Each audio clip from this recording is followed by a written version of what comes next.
రేవంత్ రెడ్డి గారు మరియు సీతక్క కొమ్మూరు ప్రతాప్ రెడ్డి గారి ఆదేశాల మేరకు తాడూరు ఎక్స్ రోడ్డు నుంచి కమలాపల్లి దాకా 6,30,00,000 రోడ్డు శాంక్షన్ కావడం జరిగింది. దీని ముఖ్యంగా దొంగ ఎమ్మెల్యే గారు ప్రతిసారి ఏ పని చేసినా అభివృద్ధి నిరోధకుడైన పల్లా రాజశేఖర గారు ఏమనంటే నేను సాక్షి చెప్పించానని వాట్సాప్ ఫేస్బుక్ లో పెట్టడం బాగా దొంగ అలవాటైపోయింది. దొంగగా అలవాటైపోయి రోడ్డు గురించి కనీసం ఎప్పుడైంది ఎవరు వచ్చిండ్రు ఎస్టిమేషన్ వేసిన విషయం కూడా కదా ఎమ్మెల్యే గారికి తెలియదు.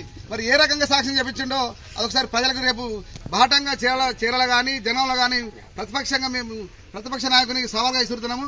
మాకు వచ్చి ఎదురుగా మరి ఎన్ని కోట్ల ఎస్టిమేషన్ వేసిండు, ఎప్పుడు కొలిసిర్రు, అధికారులు ఎప్పుడు వచ్చిర్రు, ఎప్పుడు మాట్లాడడం మాకు సమాధానం చెప్పాలని డిమాండ్ చేస్తున్నాము.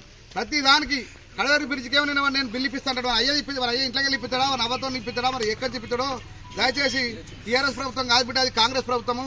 ఏమిచ్చినా మాకు కాంగ్రెస్ ప్రభుత్వం రేవంత్ రెడ్డి గారు అయ్యాలి తప్ప యాన్ చిప్పితో మరి ఇతను ఇంట్లోకి ఇస్తే ఇప్పియాలి తప్ప ఇటువంటి దొంగచాటు మాటలు మాట్లాడదని పల్లా రాజేశ్వరి గారిని డిమాండ్ చేస్తున్నాము. ముఖ్యంగా మొన్న లింగాపురం దుల్మిట్ట చెక్ డ్యాంల విషయంలో కూడా 6-7 కోట్ల రూపాయలు వస్తే అది నేనే చేస్తా అంటాడు ప్రతిసారి. మరి దుబ్బాక కూడా మేమే చేస్తాం, దుబ్బాక కూడా మన పల్లా రాజేశ్వరి చేపించిండా.